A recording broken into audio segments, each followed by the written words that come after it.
කමුද රසම රස බත් පිඟානක්. බලමු අද මම මොනවද හදලා තියෙන්නේ කියලා. ඉතින් අද මම හදලා තියෙනවා රසම රස මෙනු එකක්. ඉස්සෝ වලින් අලුත් විදියකට ටෙම්පරාදුවකුත් හදලා තියෙනවා. රෙසිපි එක ඔයාලට අරගෙන එන්නම් ඉතින්.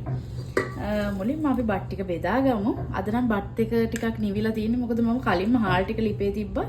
අනිත් දේවල් යන්න කලින් එකටම මම හදාගත්තා. මෙන්න මේ ඉස්සෝ එක. මේ ඉස්සෝ එක නම් මාර රහයි. ඉතින් ඔයාලට මම රෙසිපි එක අරගෙන එන්නම් අනිවාර්යෙන්ම.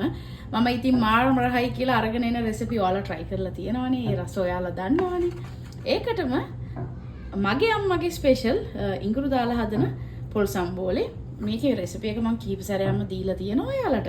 ඒ වුණාට මම ආයෙමත් වීඩියෝ එක අරන් එන්න හිතුවා. ඉතින් නැතුවම බැරි මගේ පරිප්පුවත් හදාගත්තා. ඉතින් ওই විදිහට තමයි මම දවල් කෑම එක අද ලෑස්ති කරගත්තේ.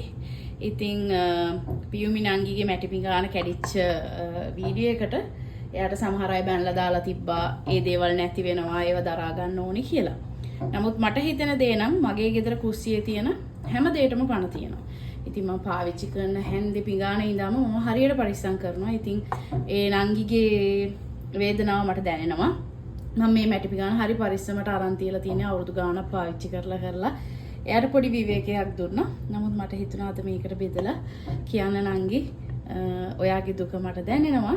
ඉතින් ඉක්මනටම මේ වාට ඒ වගේම දැනෙන මැටි පිඟානක් ඉක්මනට ආයෙත් ලැබෙන්න කියලා.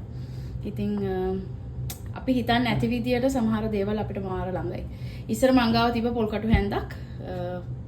ඒ පොල්කටු හැන්ද මෙහෙම කැඩලා තිබ්බේ. ඒත් මම මේ හැන්ද විසික් කරේ නෑ. මම මේ හැන්ද පාවිච්චි කරා. ඒක විසික් කරනකොට මට මාර දුකයි. මාව විහිළුවටත් අරන් තිබ්බ පෝස්ට් හදලා එහෙම දාලා තිබ්බ කැඩිච්ච පොල්කටු හැන්දක් පාවිච්චි කරනවා කියලා. ඒ වුණාට මිනිස්සුන්ට ඒක තේරෙන්නේ නෑ. ලංකාවෙන් පිටට ගියාට පස්සේ තමයි අපිට දැනෙන්නේ අපේ දේවල් වල වටිනාකම. ඉතින් හැමදාම වගේ වීඩියෝ එක බලපුවාලට ගොඩාක් ස්තුතියි. මම එහෙනම් ගිහින් යන්න. සුබ දවසක්.